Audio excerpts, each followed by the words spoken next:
My name is Erica Thorson, and this is my presentation, Cognitive Resilience, Teaching Logical Fallacies and Manipulation Tactics to help students recognize and fight division. So as an introduction, just take this in for a moment. Some questions to ask. What do you think about this cartoon? What's the message of this cartoon? And how would you respond if someone shared this cartoon with you? So imagine you're showing this in the classroom and students have learned about logical fallacies. Here are some of the things they might be able to say. They might point out that this uses the straw man fallacy. An extreme and fake version of critical race theory is the point of the attack, not actual critical race theory. The cartoonist creates an easy target to attack, but this does not advance any legitimate debate on the issue. Students might also be able to point out that it's the fallacy of undefined terms. So similarly, proponents and opponents of CRT are using two different definitions of the term. This cartoon is trying to make its point based on a definition that is not agreed upon by all sides. After learning about manipulation tactics, a group of students discussing this cartoon might be able to say that it uses the manipulation tactic of fear-mongering.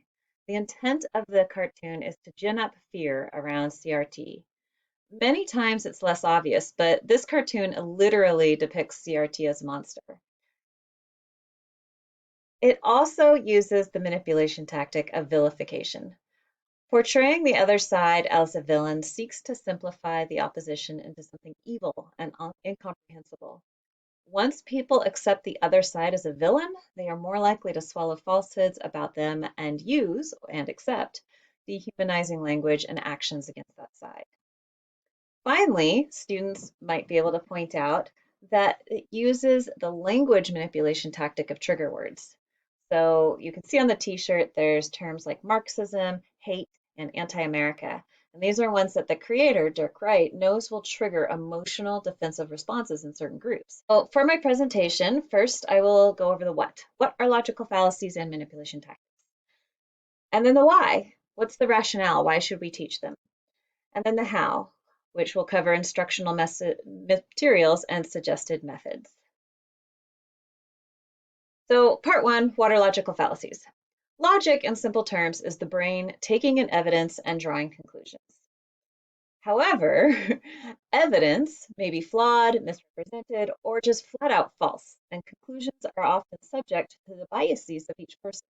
So therefore, what people deem logical can't be highly subjective. So logical fallacies are errors in reasoning. Arguments that on the surface may appear to be logical, but upon closer examination have one or more logical flaws. So you have your evidence and your conclusion, and in a logical argument, one leads directly to the other. In a logical fallacy, from one angle, it might appear that the line is connected. But if we look at it from another angle on closer examination, we see that there's actually a disconnect between the evidence and the conclusion. So logical fallacies are both pervasive, they're everywhere, and they're effective, unfortunately, in influencing some people because many in society do not have the training to see logical flaws. And logical fallacies are generally used unintentionally. So when I teach logical fallacies to my students, I have a list that I show them, and I know you cannot read that. So I'm going to bring up the actual Word document. The recording box doesn't let me show the entire paper at one time, and I'm not going to read through all of these. This will be available to you to look at on your own. You can just get an idea as I skim through it. I broke the logical fallacies up into 2 pages, so when I teach, we focus just on page 1 first, so that students aren't completely overwhelmed. And by the way, these are alphabetical. And then there's page 2. Let's look at a few of the more common logical fallacies. So the first one is fallacy of composition. And this is when somebody takes isolated examples, anecdotal evidence, and they learn something from those examples and they think that they can apply it to an entire group.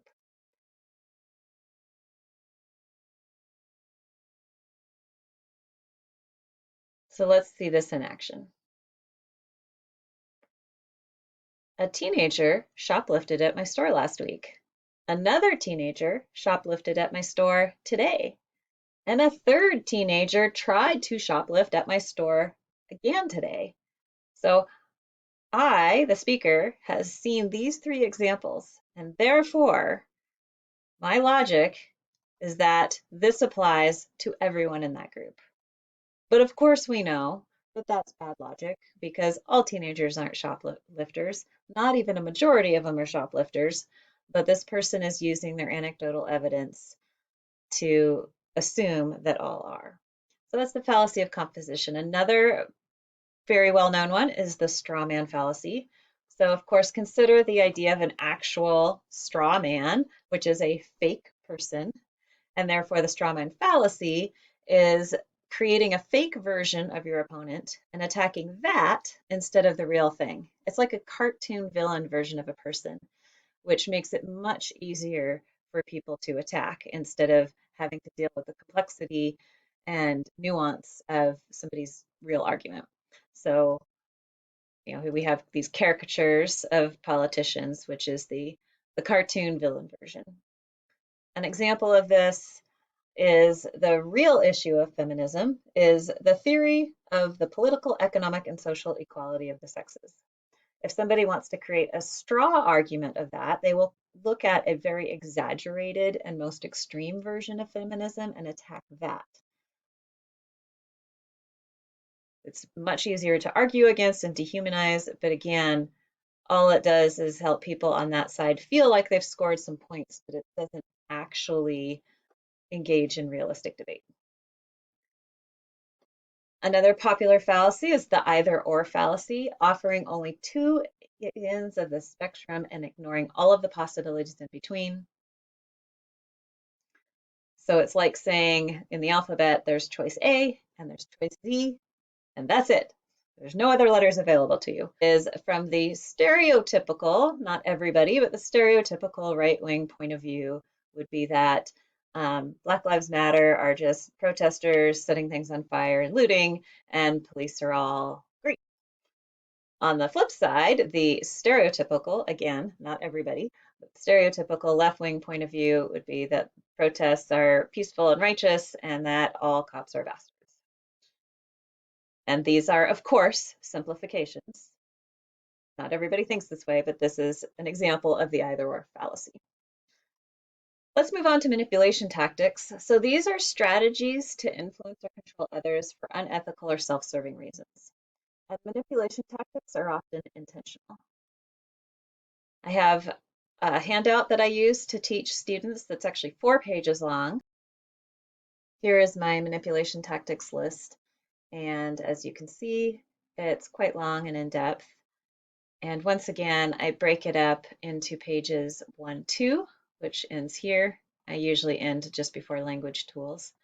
And then pages 3 and 4 we do on different days so students aren't overwhelmed. What distinguishes a logical fallacy from a manipulation tactic? So in general, logical fallacies are simply errors in logic, where manipulation tactics are intentional deception. Fallacies tend to be static. They are the result of flawed thinking, and manipulation tactics tend to be active. They are generally the ongoing actions of a person or a group.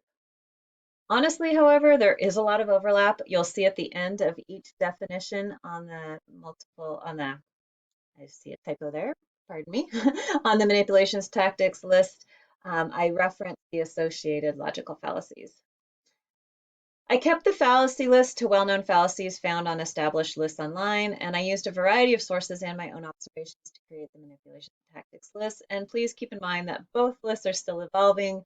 Forgive me of any mistakes or oversights. Moving on to part 2, rationale. Why teach them? Media literacy isn't just about discerning fact from fiction. Students see far more opinions online than news, and they need to be able to process, unpack, and question those opinions. This instruction is in part helping students dig further than facts and into human psychology, which drives so much of what we see and do online. Why do people do what they do? Why do they say what they do and promote what they do? And how and why are we being manipulated? So it's not just about fake news, and that's important to teach about for sure. But this digs in a little bit more and looks at the reasons behind fake news. Deconstructing the psychological aspects of information will help students have a deeper understanding of media and themselves. With guided practice in identifying fallacies and manipulation, students will become more attuned to seeing these things outside the classroom. At least that's the hope. uh, Here's a quote to think about. Language shapes the way we think and determines what we can think about. So providing students with the vocabulary to be more precise in identifying fallacies and manipulation tactics also helps make their thinking more precise too, because when they can articulate something in a word, they can more clearly articulate it in their own mind. Even if students can't remember all the specific terms, focused instruction will help them learn the overall concepts. So I often tell my students, I'm throwing a whole bunch of terms at you. If you don't remember every one of them, it's not the end of the world. What's important is that you remember the questions to ask and that you notice that there's a fallacy or a manipulation tactic, even if you can't name the exact one. So fallacies and manipulation tactics are everywhere. They will encounter them. Many of the conversations around equity are getting hijacked by bad thinkers and bad actors. So teaching students to recognize these problems and bad faith strategies can help them focus on productive conversations and solutions rather than getting caught up in all those arguments and distractions that we see online. If society can do a better job at getting past the bad arguments, ones often meant to divide us and make us paralyzingly angry at each other, we can start working on actual solutions and build a more humane, just world, online and off. All the materials that are referenced here will be linked, and these work best in a unit on broader information and media literacy, not as standalones. As I get into this next part, I'm not going to talk about all of it. This might not be interesting to some people. So if you are interested in this, feel free to push pause and just look at this in a little bit more depth. I usually do this as a semester study, and in the first quarter of the semester, it actually would be the third quarter of the semester because I do it in the second half of the year. These are the activities that we do, and this is all a build up. And then in the fourth quarter, we move into information literacy, and this is where I actually get into the logical fallacies and manipulation tactics. And we do circle back around to Animal Farm. Even though it's not the point of this presentation, I do want to briefly point out that scopes is one of the key things that students learn in that quarter. And scopes is a way of evaluating a piece of information, be it a YouTube video, an Instagram post, an article, anything that they might encounter. And so it's questioning the source, the confirmability of the information, the objectivity, so looking at tone and language that is used, the purpose, why is it out there, to inform, to persuade, to sell something, to get elected, et cetera, et cetera. The evidence that is presented, and also self, so questioning the possibility for confirmation bias, how that thing makes a person feel, think. A few ideas for teaching the logical fallacies list. Again, I think this might be interesting to some people, but not to all. So I'm just going to put this up here. And if you would like to read that a little bit more closely, feel free to push pause and do so. Likewise, for the manipulation tactics, some caveats and considerations of learning these terms so that students understand that it's to create a filter for the information that comes in. It's not necessarily to teach them how to manipulate people or be a bad thinker. Also, it's really important to teach students to identify and question their own biases and also to model that for ourselves, like look at something that we would want to agree with and break it down. help students understand that bad information usually contains nuggets or shades of the truth, which is why people believe it. So that's why we need to very carefully look at things, not just overall ideas and snap judgments, but unpack it and say, what here is true? What here is false?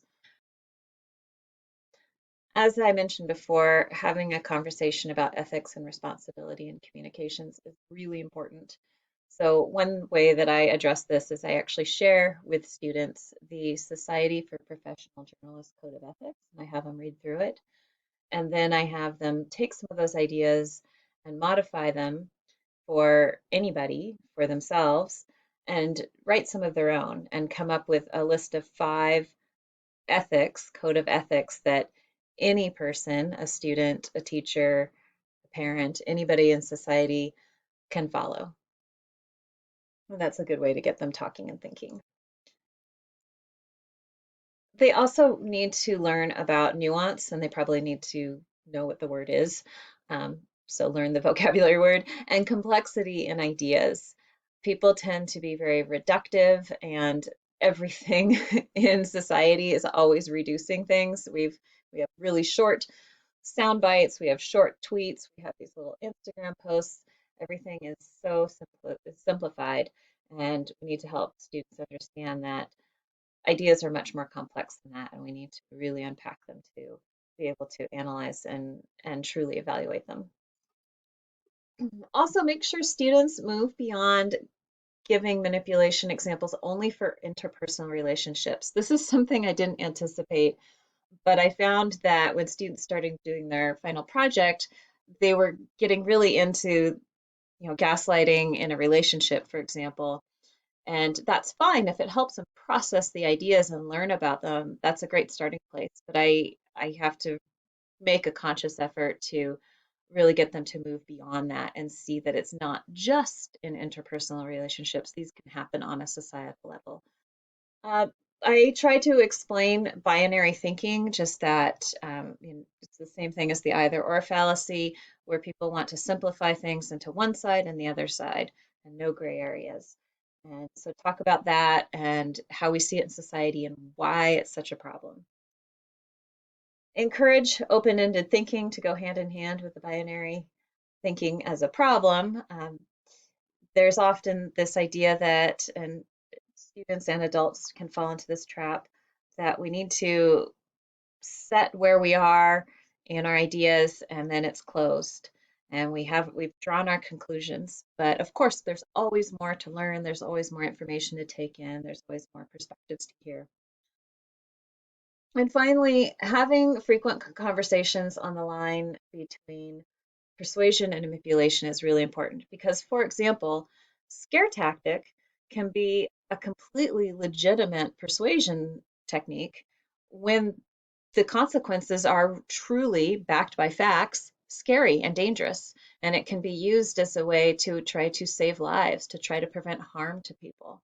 And so, what's the difference? What's the line between scare tactic being used in an ethical, legitimate way and scare tactic being used in a manipulative way, where it might be ginned up, used instead of for the good of the people, for the good of a specific person or an organization just to make money, et cetera, et cetera. So they need time to explore that, and they need to do it often, because that's something I ran into is if we just talk about it once, it usually doesn't sink in. And I still see by the final project that students will trot out an example of an anti-meth poster that might be presented in a health class as a manipulation tactic. And so I asked them, well, is it really though?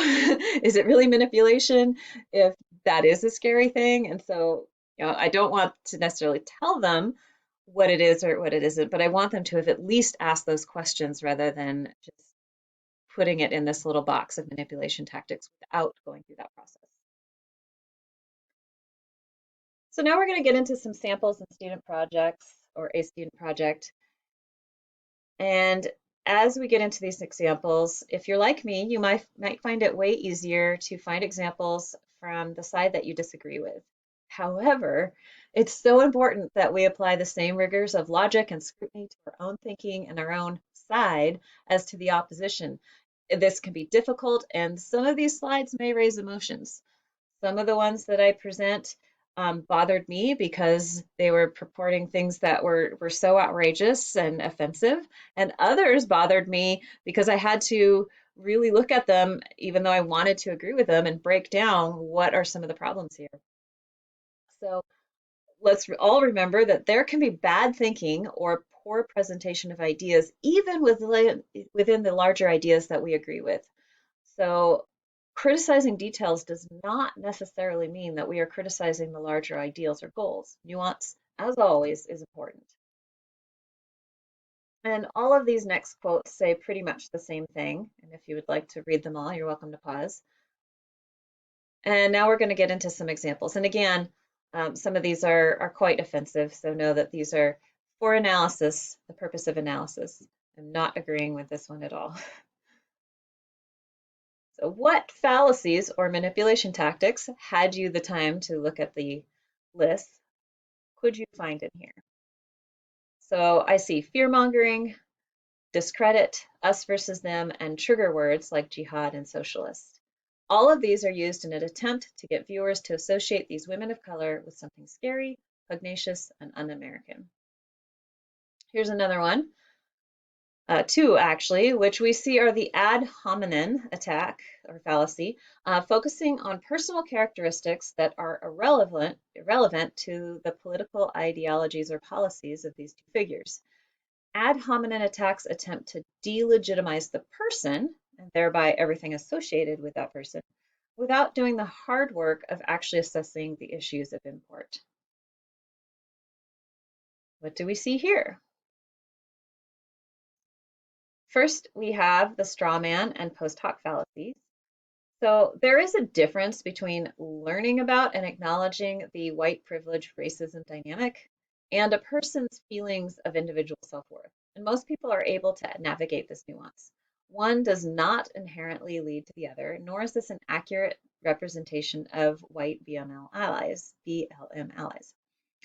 Awareness is not the same thing as crippling guilt, but BLM critics often plunge into this extreme, using it as a reason to reject supporting BLM, or even, and I got cut off here, that's better, or even sympathizing with the victims of racism at all. Excuse me. And here we have the post hoc fallacy. False information aside on this meme, the main premise is that Obama is somehow directly the cause of all of these things. The irony is that it was vehement opposition to his very existence as president that was far more influential in flaming the culture war than any of his policies, actions, or words. This one has false analogy. While there are certainly valid criticisms about the MAGA dog whistles and even direct racist remarks, these highly oversimplified analogies are too blunt and all-encompassing to offer much in the way of a cogent argument. There's a lot going on in this one. So for logical fallacies, I found the fallacy of composition. The implied conclusion of some pictures of destruction is that all protests look like this. And it's also stacking the evidence, of course, trying to take these cherry-picked pictures and saying that it is what everything looked like, but it is not a representation of the wide variety of images that we saw from BLM protests. And it's not a representation of the actions of the majority of protesters. And I'm not even sure they're all pictures of protests. Some of them look like wildfire pictures. Uh, then we saw manipulation tactics such as distract and drown. The images of fire and vandalism are meant to overwhelm the viewer with any other potential views, and vilification. The intent is to vilify BLM protesters and BLM itself. This one's an article, and I mostly use memes because there's not a lot of time to read articles in this presentation. But what we see happening in the article, not the writer, but what the writer is talking about, is the post hoc fallacy. Some people believe individuals of Chinese descent to somehow be directly responsible for the coronavirus, and that is false cause, and that's what post hoc is. It's false cause. And they take their pent-up anger and frustrations out on others, which is scapegoating. Here we have false equivalence. Though it's not stated directly, the argument is that actions to prevent gun violence should focus on people rather than guns. After all, it says, we blame riders for mistakes, drivers for car accidents, and poor eating habits on eaters. However, guns do make it a lot easier for a person to kill others, which is one reason this is false equivalence. Also, it's worth noting that there's a reason drunk walkers are not considered a big public threat, and that plenty of regulation does go into making cars themselves safer. All of these, there's a lot going on in these two. We see whataboutism, discredit, and ad hominem. A different form of whataboutism, instead of focusing on the opponent, these memes essentially say, what about Colin Kaepernick's prosperity, as an attempt to discredit him, his position, and his message. But this is a personal attack rather than about the real issues he was drawing awareness to. There is no recognition in these memes that he was obviously and clearly being a voice for others. Also, wealth does not exclude someone from racial profiling. It's also misrepresentation. Again, Kaepernick did not say he was protesting, making a statement about his own personal repression, and to indicate that he was is a misrepresentation. And finally, it's a red herring. These memes are collectively distracting the conversation from the real issues of racism and police violence. Due to time, I'm not going to be able to talk about all of these, so I'm just going to put them on the screen. And if you would like to look at them in more depth, please feel free to pause.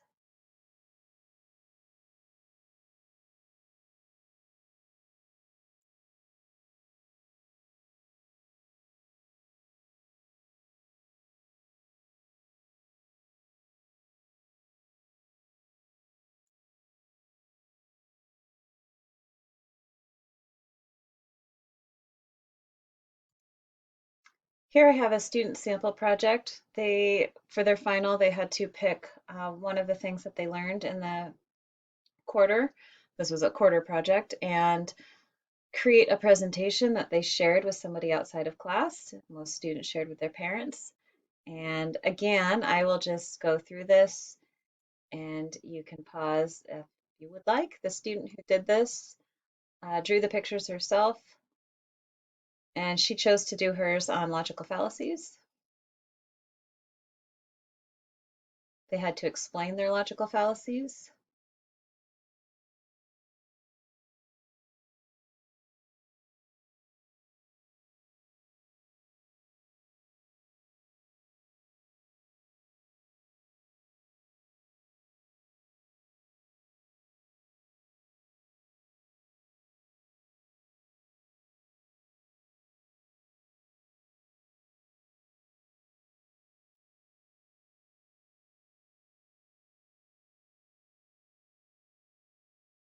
Thank you so much for joining me. Please feel free to ask any questions.